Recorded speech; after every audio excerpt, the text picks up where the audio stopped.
Hi, everyone. Happy Tuesday. It is 11:59 a.m., so we're about a minute early. And welcome to the table for everyone who is logging on and joining us. And I'm very, very excited today to have a dear friend, cherished colleague, and true voice for our profession, Tracie Sponenberg, joining me and us.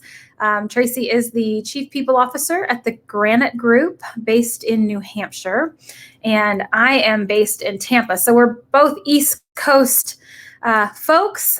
So anybody who is on the West Coast, we know it's much earlier there for you guys. We appreciate you being here and joining us or watching it after the fact.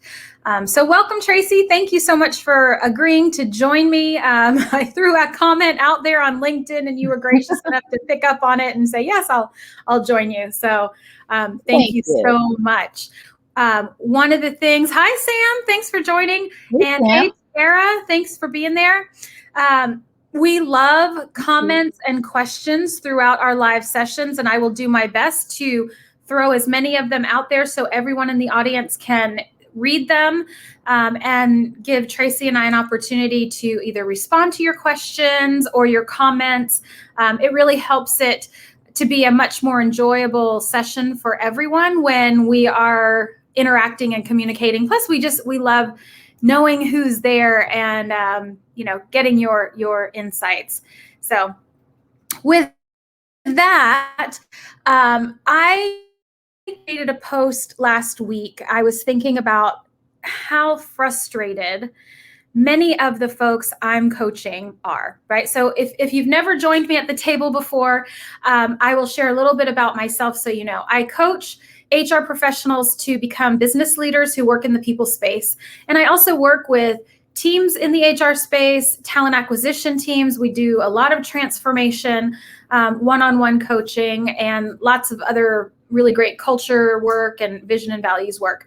And every person I am either coaching one-on-one or working with as a team is at a point of almost just breaking in some ways as a result of everything that we have been dealing with over the past now 18 months. So Tracie, I know you've been in the thick of it in your role, as has your team.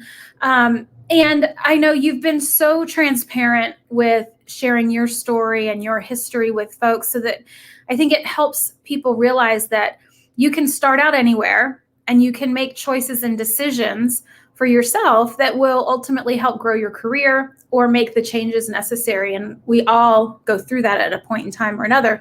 And you've been really great about sharing your journey with people. So I'm really looking forward to your insights around the topic today, boundaries. So I was inspired to write this post because of the frustration level that a lot of the folks I'm working with are feeling right now. And there's a great book called Burnout, written by Emily Nagoski and her sister. And it talks about emotions and what can cause burnout. And one of the visuals she shares is that if you think of an emotional experience like a tunnel, and if we don't go all the way through the tunnel, we get stuck in an emotional space.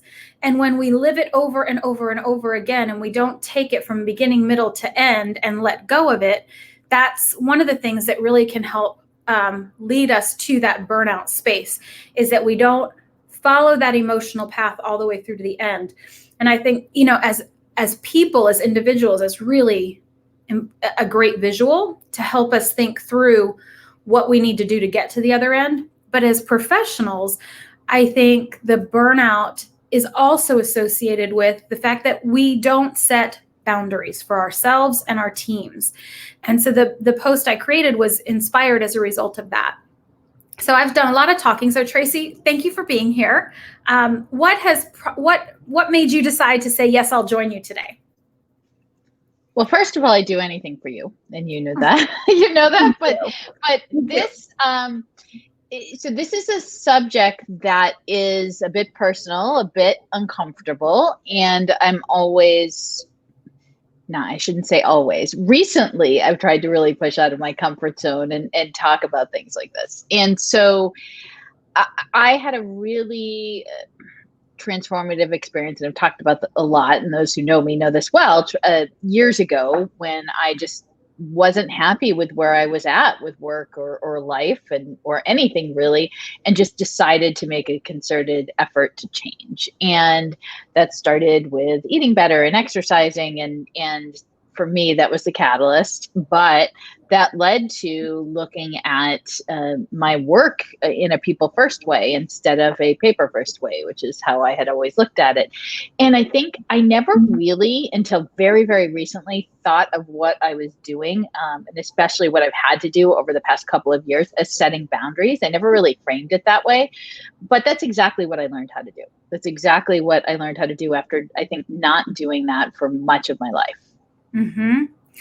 And I don't know if it's an age thing, right? We get to a certain age where we stop being so concerned about what everybody else thinks. We start to take ownership of the lives we have and where we want them to go.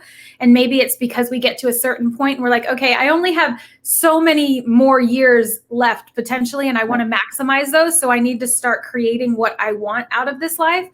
Or is it based on experiences we've had where something just clicks and we're like, I am not doing that anymore? I think it's a combination. I think it happens organically for people differently. But I definitely think for women, there's something that happens as we cross that 40 boundary. Yes. So that's exactly what I was going to say. Yep. That happened when I turned 40. So I'm 49 now. So that happened when I turned 40. And I've talked with so many friends who had that change around 40, where I'm just not going to take this anymore, or I don't have to. And life is really too short to be unhappy. And I think we start to see, I mean, for me, that wasn't the case then. It was the case much earlier, but we see divorces, and we see changes in jobs, and we see particularly women, and I think this may happen with all genders, but particularly women coming into their own and not taking things that they had taken and living for themselves first, which is exactly what I did. I totally align and agree with that, especially like you said, for women or those who identify as women. We've been conditioned, and I use that word, having read Glennon Doyle's Untamed, right? We've been conditioned to believe our role is X, and that this is what is expected of us in the world. And so we were raised, consciously or unconsciously, to buy into that construct. And so for women who, and this is a generalized statement, so please don't anybody lash out at me. It's a generalized statement, and I know this, who often have primary responsibility for childcare and child rearing, and also working and running a home and all of those things that predominantly fall on the shoulders of women. I think we get to a point where, okay, the kids are now maybe teenagers or adolescent, preteen. So we've given so much of ourselves for so long, because as babies, they have to, right? We don't have a choice. Their lives literally depend on us being selfless in many ways. But we get to a point where we're like, enough, like I've given all I have to give. And if I don't rescue myself, nobody else is going to. And I think that happens as a part of that progression as well. And I think it just coincidentally hits us around that 40 years old mark. At least it has for the experience that I've seen. So when we take that and then we look at our work lives, and what is that? How does it translate into feeling good about the work we do, feeling accomplished and successful? Because we all define success differently. Not everybody wants to be a chief people officer or CHRO, right? And that was always a goal of mine, but I had to learn that that's not everyone's goal. And some people are super happy being an individual contributor or whatever. So whatever success means to you, but how does setting boundaries help us get there, right? And some great, thank you, everybody. Francisco, hi. Love to see you out there. I printed out quotes because I wanted to share them. And I think everyone who follows me knows I'm a huge fan and follower of Dr. Brene Brown and her approach to daring workplaces and daring leadership and really owning our boundaries and why. And one of the quotes that I want to share is, boundaries are a function of self-respect and self-love. And I think that is so powerful because, again, we go back to that conditioning, and we're raised to believe that we are here to accommodate everyone. And I think that translates into the world of human resources and people. And somehow we have confused being, serving a business and providing a service to servitude and just accepting whatever people throw at us. And I've had so many examples of this as a CHRO or as an executive within the HR space. I can remember doing an audit of the functions that my team was doing because I was trying to find were there gaps, were there opportunities, et cetera. And I discovered that we were ordering safety shoes for people in operations. We were ordering prescription PPE, eyewear for people in operations. We were scheduling doctor's appointments for people, like all of these things. And I'm like, why are we doing this? This is not an HR function. Why do we own it? Oh, because nobody in ops wanted to do it, or so, like every reason under the sun, but nobody had ever said no. This belongs, if it's PPE and safety equipment, that's a safety team function, right? Why do we constantly just accept what everyone gives us? And I'd love to hear your thoughts on what got us here and how do we get out of that? Yeah, I had a very similar experience, and for us it was shirts and t-shirts and all kinds of things that just sat there forever. And I think people get into the people space, get into HR for the people. And it sounds cliche, but if you actually hate people, it's a hard role to be in, right? So when you get into the function in order to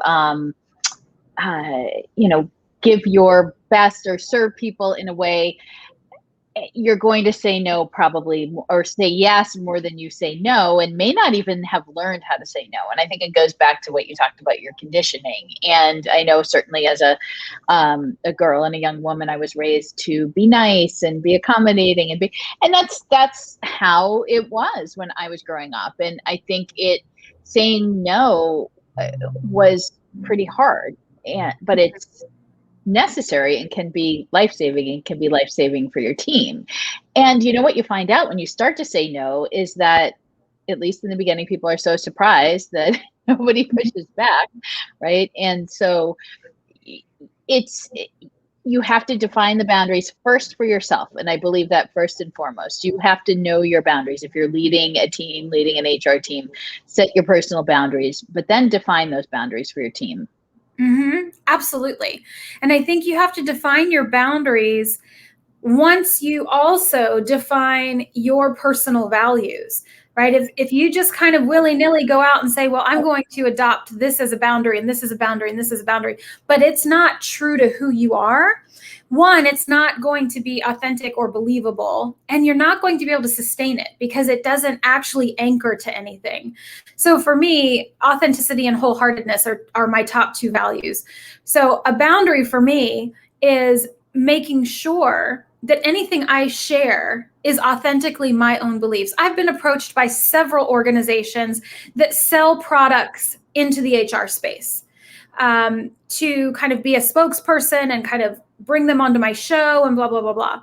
And while there are a few of those products I wholeheartedly support and believe in and will be bringing them on, more often than not, my answer is no, I'm not interested because I don't believe in it. It doesn't reflect my personal beliefs and values of authenticity and wholeheartedness. I've never used your product. I don't understand how it works.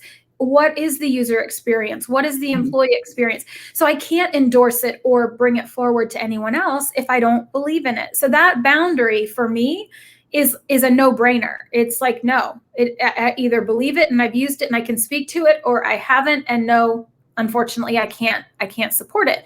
Doesn't mean it's a bad product. Doesn't mean it's not a wonderful company. It's just not something I can do for myself. So that's something that is, I think, very important, is to know your values so that the boundaries you set are intuitive for you. And then it makes it so much easier to have that framework. At least for me. I don't know if you share that belief or not. Yeah, I love how you define your values, and I think of mine as less formal and more. I think of it more as who I am, and I haven't defined my own values, but I know very strongly what I need, what I want, and how to get there. So I start there, and then I set the boundaries for the team. And I think one of the things that's been helpful for me too, my personal boundaries are my personal boundaries. I am not getting up from a dinner with the kids and my husband to answer a phone for work. I don't care who's calling. I don't care if it's my CEO. I don't care what's going on. So that's my, one of my boundaries. My exercising in the morning, I'm not going to answer the phone. I'm not going to do whatever. And as other things, and I believe that setting those boundaries for your personal life, what's acceptable and what's not, makes you better at what you do during the day. Nobody can be available 24/7. Nobody should be available 24/7. That's not healthy. I'm not going to answer the phone or email between 10 and 6 at night because I'm hopefully fast asleep, right? So these are things, and my day is probably longer than a lot of people's, but these are the things that are critically important to me. I also put personal events on my calendar so my team knows that, because I think it's important to set those boundaries, and not only set those, but make sure that your team knows that it is not only okay, but it's imperative to set your own boundaries and what you find is acceptable and what is not. Yeah. And I find in my experience, not only with people I admire, but with feedback I've received from people who said that, they admire me, which always takes me by surprise when people say that. But I have so much respect for people who have hard boundaries.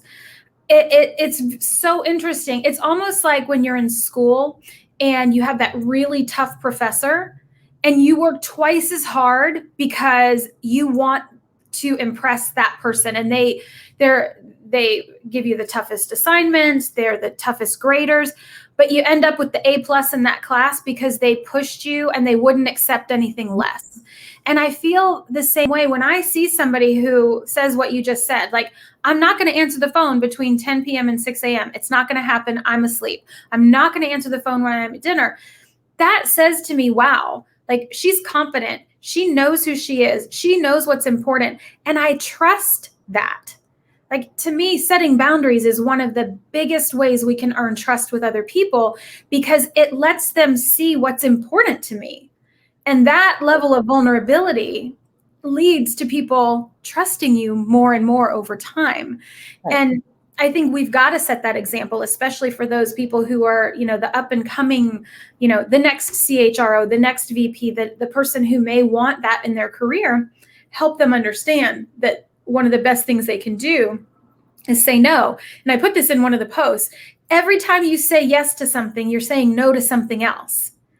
And we don't think about our time that way, but just think about the people right now who are watching us live. They're not watching something else. They're not on a phone call. They're not doing anything else. They've chosen to give us their time. So that is a choice that I honor and a decision that they made, but they're saying no to all these other things. So right. What is their priority? They're investing in themselves for this opportunity to hear thoughts and partner with other people who are in the same industry. So I think it's so important for us to really recognize that. And I think, what I'm saying no to is self-reflection or time for solo work, which is great. I'm glad to be here, but you're right. There is always something you're saying no to. I was talking with a friend earlier today, and this is something that I think is important. I didn't get into, it was a discussion about something else, but I didn't get into deep with her on this, and we were supposed to talk at a certain time, and she was about 20 minutes late because her meeting ran over. And I think this is something that's really common. I see this a lot with HR professionals where we're not defining the boundaries of meetings. Meetings can eat up time like crazy. And Jeff Shapiro, a friend of mine, he's really great. Every meeting needs an agenda. It's going to start on time. It's going to end on time. And I've really kind of taken a lot from him talking about that so much, because if I'm in a meeting that's supposed to be 15 minutes, I'm not going to let it go 45 minutes. I'm going to leave now. And that comes from my being in the working world for a while, my gaining a certain level of confidence and setting boundaries. But I think that's something that we all need to do more, because the boundaries around meetings, and I know we've talked about personal boundaries, we've talked about professional, but that can be so detrimental to your day and getting things done, and detrimental to your health, that I think it's important, and it's incumbent upon us in some ways to help teach our organizations, unfortunately, on how that works. And if you take that, I love that, because everyone watching, every one of us has been in a meeting that was scheduled for 30 minutes or an hour, and there's another business leader in there, and they're pontificating, and they're going on and on and on, and you're struggling. You have that internal struggle. Do I get up and leave because I have another meeting, I have another commitment, or I'm going to meet, I have a coaching session with someone, or do I stay here and show this executive that I'm all in with him or her and that I'm support? Like, we've all had this inner dialogue and battle. And what I will share with everyone is that by respectfully getting up and saying, guys, this meeting was scheduled to end 5 minutes ago. I have to go. I have other commitments that I'm going to honor and leave. And the more you do that, the more people will respect your time, and they will start doing it as well. And your team is watching you. And if you want your team to hold time and meetings and boundaries around time and meetings, then you have to do the same. It's not okay for you to walk into a meeting with one of your direct reports 30 minutes late saying, oh, I'm so sorry, I was in with the CEO. And I am guilty of doing this. So I'm speaking from experience, right? Mm-hmm. Or the other option would be to, text or something, excuse yourself and say, I'm going to see if I can reschedule the meeting I'm supposed to be in right now. If I can come back, I will. If I can't, I'll pick up notes from somebody else who's able to stay. But to verbally share that you have another commitment and you're going to honor that commitment, no matter who it's with, is so valuable and so important. And we've got to start doing that more and more, because otherwise we're just training people to abuse our time. Right. And we've gotten good at that. This might be the first place I've worked where we've gotten pretty good with the meetings, and not having meetings for meeting's sake, and starting on time, ending on time. Not always perfect, but we've gotten better. To your point, even in my personal life, so I'm on a couple of boards. I'm on the board of a nonprofit that historically would run super late. I started to, and I think it's gotten better, but I get up and leave at the end. I'm like, I've got to go. It's 7:30. We've got a family, I'm leaving. And, sometimes missing a vote, sometimes whatever, but you have to define those boundaries for yourself. I'm not going to miss last minutes with my kid, or I'm not going to miss that time in the evening with my husband because someone didn't know how to effectively structure a meeting. Mm-hmm. And I try, and I'm not always good either. So I try to really keep, I don't always practice what I do preach, but I try to really keep any meetings within that time frame. And if for some reason past year and a half has been really challenging, okay, everybody okay to extend this longer and just get buy-in before we do that. Absolutely. Matthew has a great comment here. Finding a way to make these meetings more efficient is key. I'm not exactly sure how to do this. One thing I can share with you, Matthew, that's worked really well for me is at the beginning of the meeting, before anybody gets started, or, there might be small talk, but to officially start the meeting, to say, okay, everyone, we're scheduled from 12 to 12:45. I'm going to end this meeting at 12:45, or I have a hard stop. If you guys want to continue the meeting, that's great, but I have to leave at this time. So if you set that expectation before you start, then nobody can come back at you to say, oh, well, you just walked out or you left early or what have you. I'm not leaving early. I'm following what we agreed to for this meeting. And if the meeting efficiency and you're not getting things covered, that's a whole nother I think, boundary conversation of creating an agenda, or at least topics that you're going to be discussing, or what are the decisions that need to be made in that meeting. Again, at the beginning of the meeting, announce that. We're meeting today about this. Our meeting is from 12 to 1, and our goal in this meeting is to make these 3 decisions so that we can move this forward.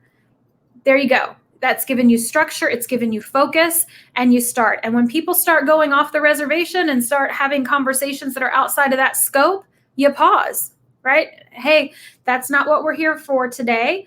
Let's parking lot that, come back to it, but let's stay as focused on these 3 things as we can.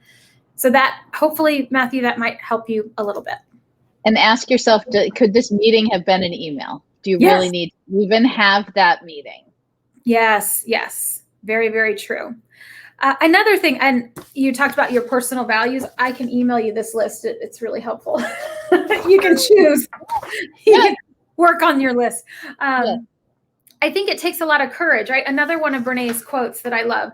Daring to set boundaries is about having the courage to love ourselves even when we risk disappointing others. Oh, I love that you brought this up. Yeah. It's so important. We have to get comfortable doing what's right for ourselves and our teams, more so than worrying about disappointing or upsetting other people. And, I shared an example in a post that Tracie reminded me of earlier. When I first realized that I could set boundaries and hold others to expectations, I was walking down the hall, and in a glass conference room, there was the CHRO and an executive. And I overheard the CHRO say, no, I am not going to have that conversation. I will coach you on how to have the conversation, but you're the leader. You're the person who needs to have this conversation. I'm paraphrasing, but essentially that's what it was. And it literally stopped me in my tracks. And I kind of got out of eyesight and just leaned against the wall. And I was like, oh, I can say no. I don't have to do everything that everybody thinks I need to do.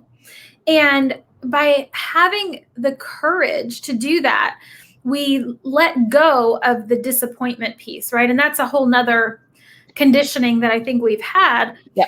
But there's a great book, The 4 Agreements by Don Miguel Ruiz. I don't know if you've ever read it or not. It's a very No, short you've talked about it though. Yeah, you've talked about it a lot.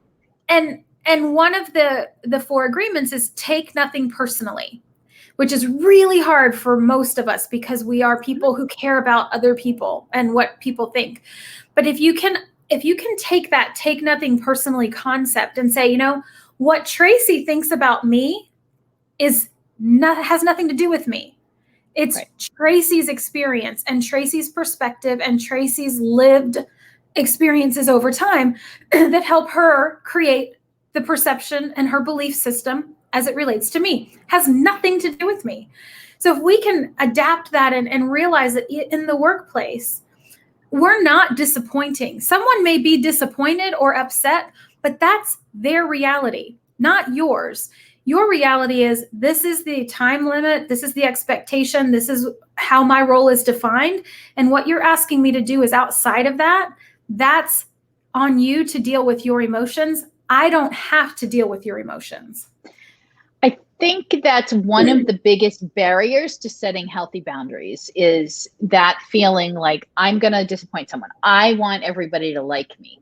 And honestly, and you and I have had similar conversations this before, that was probably easier for me. That particular thing was easier for me to get older, because as I get older, and certainly, but to get over, my empathy is a skill I had to work on. And I think sometimes that empathy is tied to that feeling of not wanting to disappoint people. So ironically, as I work more in my empathy, that feeling got a little bit stronger for me. But in general, and I can't say I've always been able to say this, but in general, I don't care what people think about me. So I care that I'm kind to people. I care that I am doing a good work, that I am, raising good human beings. I care that I have loving relationships in my life, but I don't care if people see that and they judge that, because that's on them. Mm-hmm. That is really hard for a lot of people. So It that is. makes making those boundaries easier for me than it would have been earlier in my life. So important though, right? It's so important to realize that you're not connected to their emotional response. Mm-hmm. They own that. You're connected to your emotional response and to what works for you. And when I coach executives about this, most of the folks I coach have children or they've been a child, right? One or the other is usually the case. And and I talk about how parents, like our number one responsibility as parents is not to create a perfect life for children. Our number one responsibility is to raise healthy, well-adjusted, independent humans who can survive in the world on their own and have some level of enjoyment and make a difference in the world, right? If we take that same concept into the workplace, our job is not to make everybody always feel great about everything that's happening, because that's impossible to do, right? HR is not the cheerleading squad. We're not there to make you feel good about a shitty situation. We're there to help you potentially process through something. We're there to help set processes, infrastructure, and tools that can help create a great workplace. But that doesn't, we lost Tracie. That doesn't always mean that it's going to be great and wonderful and fun 24/7 in the workplace. It just doesn't work like that. So I'm assuming Tracie just lost her connection because it's only me now. So please send your questions, comments. I'll continue to throw them out, and hopefully Tracie will be joining us again. And several of you have asked for the list of values. I am more than happy to send this out to anybody who wants one. So please comment if you would like it with your email address, and I will get it back to you or send it out to you. So I'm going to throw Jessica's comment up here. I heard someone say once, "It's none of my concern what other people think of me. It has resonated heavily throughout my career." That's exactly what Don Miguel Ruiz talks about in the 4 Agreements. What other people think of me is none of my business. And it really isn't. I'm here to do the job I'm here to do, and I'm here to be true and honest to myself and what works for me. And hopefully we can do that together, but it doesn't always mean we do that happily together. There, she's back. Oh, I wish I could say technical difficulties, but no, I went to look at the comments and I popped myself out. Sorry about that. No, it's fine. I just told everybody I'd send them out the copy of the values, and we're looking through some of the comments. Nice isn't always good. Kind isn't always good. So I read this. I don't know who tweeted it out, but Kate Bischoff commented on this. Does anybody watch Ted Lasso? This is a great example. Love Ted Lasso. So Roy Kent, first of all, best show, one of the best characters, if not the best character on TV. Roy Kent, a perfect example of somebody who is not nice but is kind. I loved that. Yes, because I can honestly say I'm probably not always the nicest person on the planet. Me neither. I'm not, but I am kind and I am empathic, and I do care. I care about the people as a whole, but that doesn't mean that I'm going to coddle someone's ego, right? I had a conversation just today with the owner of a company. He's one of 3 owners, and getting a lot of feedback from employees about how he's not approachable and how he's very curt with people and this and that and the other. And I'm giving him this feedback, and he says, "Well, that's just my style." And I had to say to him, "Your style sucks." and he's like, "Well, it's what's made me so successful. I work harder than anybody else in this company, blah, blah, blah." And I said, "And your ego is way too big for your job." And he just sat back and looked at me, and I'm like, look, you hired me for a reason, and I'm going to be direct with you because clear is kind. Another Brene quote, clear is kind, unclear is unkind. And he needed to hear that very directly, right? And he finally, at the end of the conversation, sat back and said, well, how can you help me? How can you help me change it? Right? So, but if I hadn't been that direct, he would not have heard me. But my personal boundary and my expectation of myself is that I am always direct but kind. And that to me encapsulates what it means to work in the people space. Mm-hmm. And if we can't do that, we're in the wrong job, right? In the wrong job. I used to apologize for being direct, and I don't do that anymore. And I think it took a while for people to be used to hearing that, and I still get that. And because I've been quiet, I'm still quiet, but I've always been some level of direct. And when you ask me for something, or you ask me for feedback or your opinion, you're going to get it in a kind way, but in a direct way. And I think that we need to do a whole lot more of that, because you may have saved that person's career, because no longer can we put up with somebody being, oh, that's just the way that person is. I mean, we've all heard that in our careers. No, that is not, you cannot do that. And you should never have done that, but you cannot do that anymore. Yeah. Roy Kent. Yeah. Gotta love Roy Kent. We do. Such a great show. So another one of the quotes that I like is, generosity cannot exist without setting boundaries. I love that as well, because what happens, like when you don't set boundaries, what happens? We do things we don't necessarily want to do, right? And we do it through our grinding and teeth gritting. We then become resentful. Mm-hmm. We then become disengaged. We, like, all of these other really negative emotions and experiences start to happen in a snowball because we crossed a boundary we had set for ourselves, and we didn't live into our own values, and we compromised something that now we have to deal with. We can't blame them. Now we're angry at ourselves, and it just festers. And I honestly believe more people end up leaving an organization because of built up resentment over a failure to hold boundaries than anything else. And we look at it as, oh, it's a bad culture. It's this, it's that. And all those things might be true. There could be, pockets and issues there. But if you are holding true to what is right for you, then a lot of that stuff doesn't always have such a huge impact, because you're satisfied and comfortable with where you are in the world and in work. So I have seen this play out a lot, and I have almost fallen victim to this myself. And several years ago, I almost left my current company, which is a great company, because I failed to set boundaries and failed to have a difficult conversation that I needed to have with my CEO. And we always had a decent relationship, but I will tell you, once we talked and I said what I was comfortable with, what I wasn't, it got great.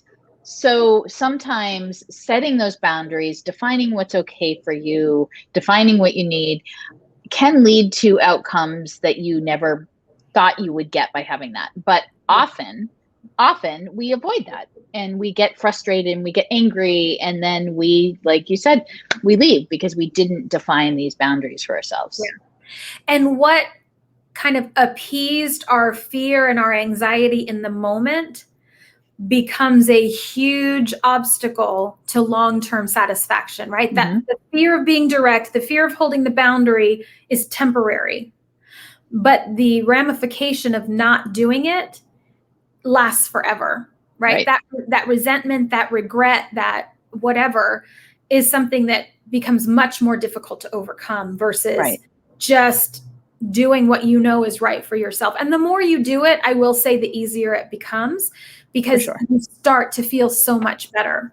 Christina has a question. How do you handle setting boundaries when your leader is not supportive? Now, I've had this happen on more than one occasion.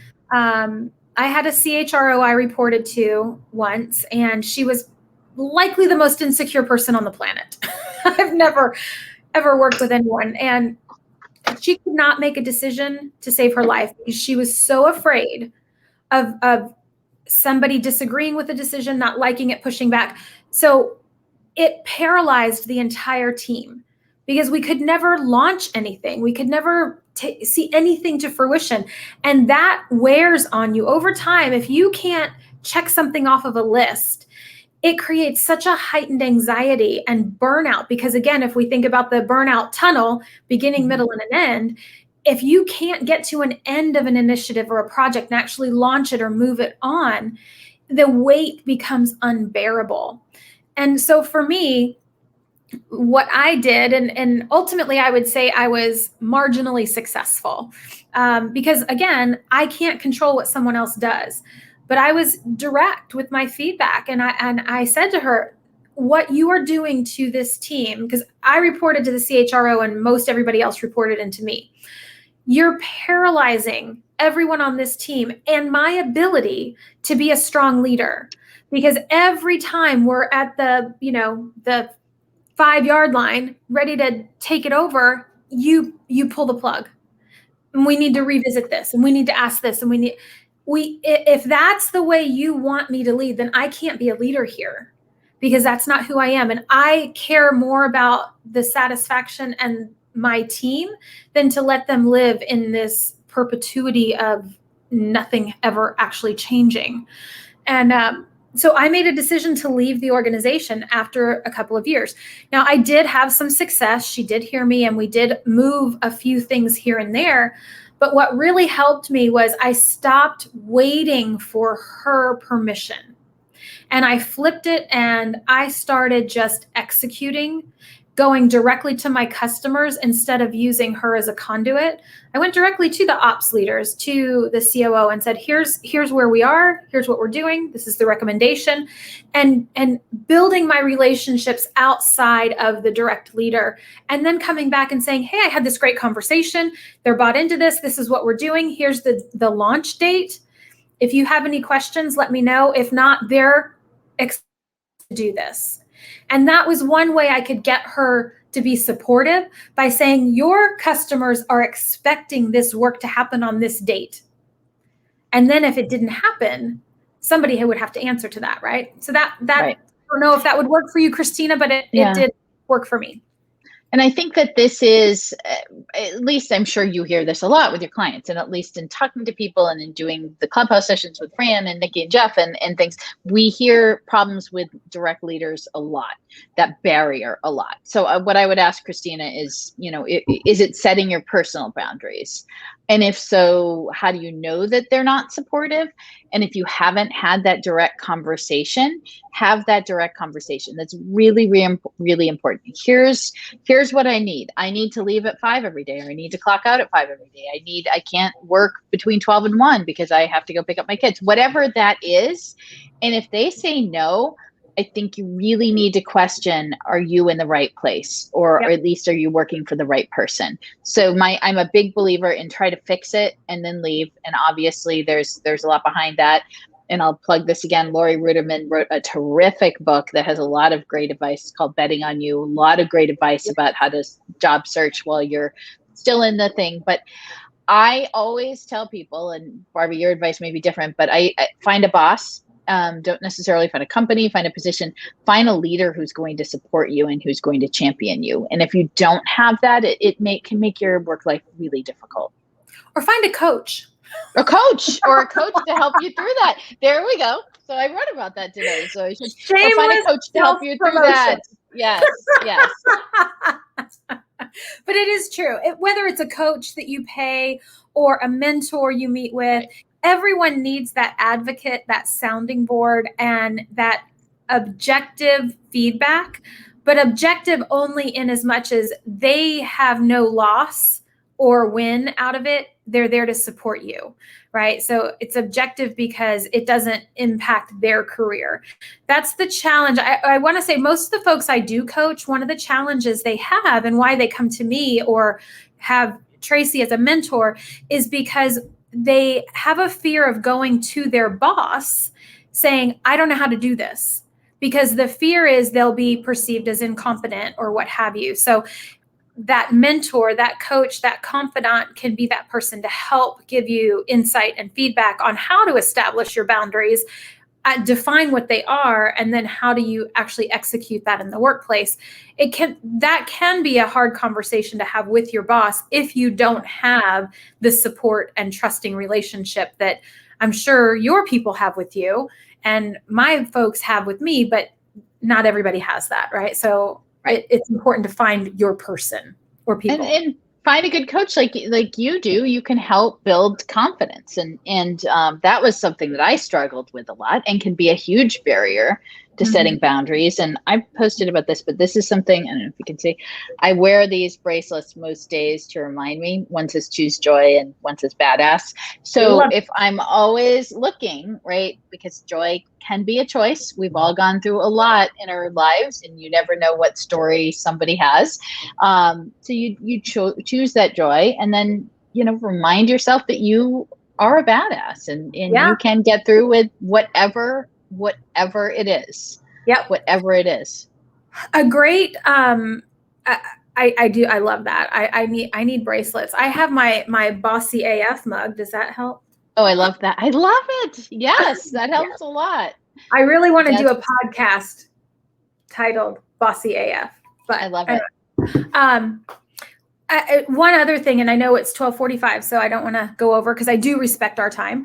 I've had people ask me, what does it look like in the workplace when you don't set boundaries? And we talked about what it can feel like, right? The emotional resentment and all of that.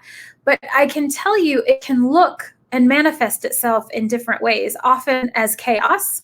But when I'm coaching a team and I ask them, tell me what's your best retail or food service experience, right? And typically I hear one of three: Chick-fil-A, Amazon, Nordstrom. Those are usually the top three. And say, Chick-fil-A, great. Let's talk about Chick-fil-A. I think Chick-fil-A is wonderful. Can you go to Chick-fil-A and order a cheeseburger? No. Can you go to Chick-fil-A on a Sunday? No.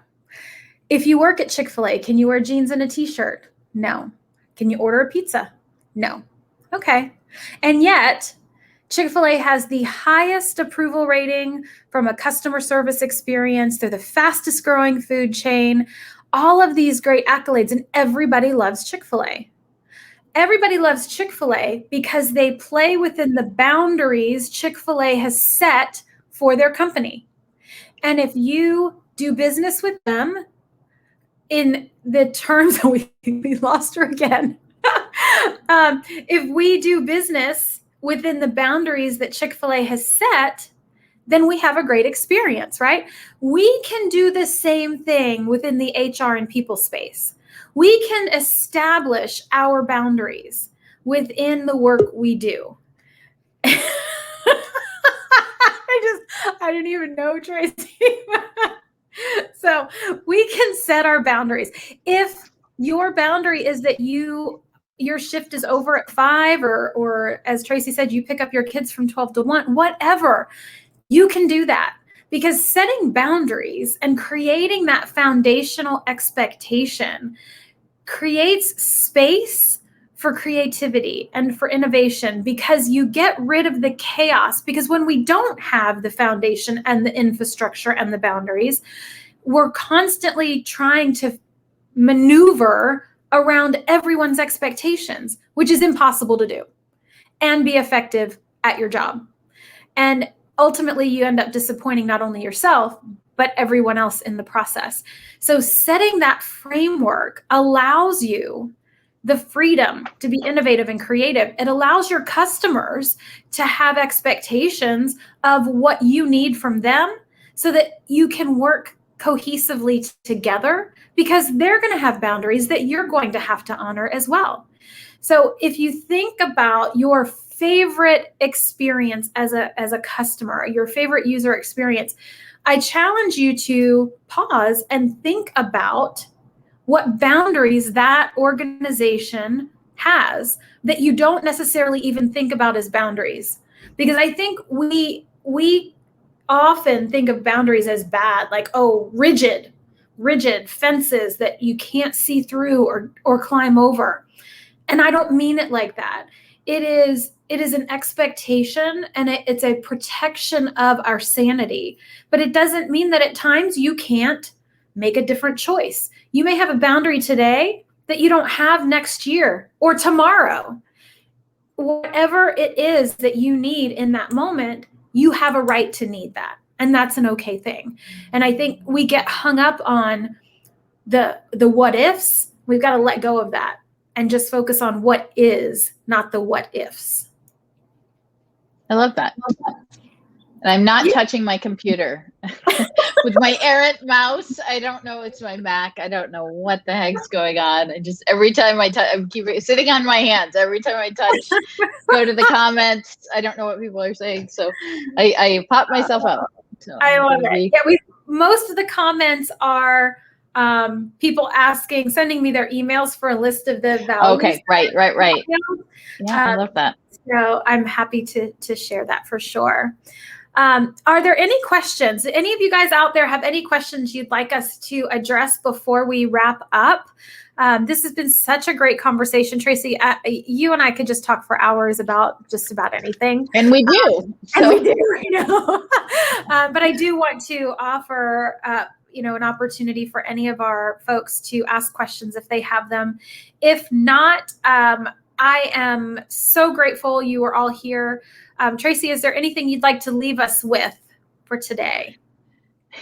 I think that boundaries are something that, if you're like me, you haven't really thought much of. And you may be setting them and defining them without really calling them boundaries. Like you talked about Chick-fil-A being a terrific example of that. They clearly have boundaries, but you don't really think of that. And I would just encourage everyone to talk to somebody, look at somebody, whether it's on Twitter, LinkedIn, in your personal life, in your work life.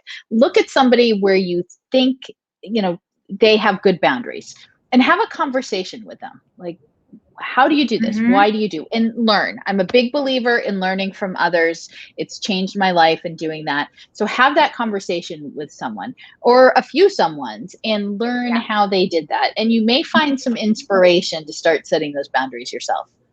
I wholeheartedly agree. Bonnie asks, was it difficult in the beginning to see boundaries? I think it goes back to what Tracie was just saying. Like, I use the Chick-fil-A example or Amazon. I can go through the whole thing with Amazon as well. When we kind of redefine boundaries as not something that is so rigid, but it is a framework. And I think if we can think of it like that, it's much easier to see them. And it's our non-negotiables, right? There are some of them that might be very rigid, right? You're never going to compromise your family for your job. That is a rigid boundary.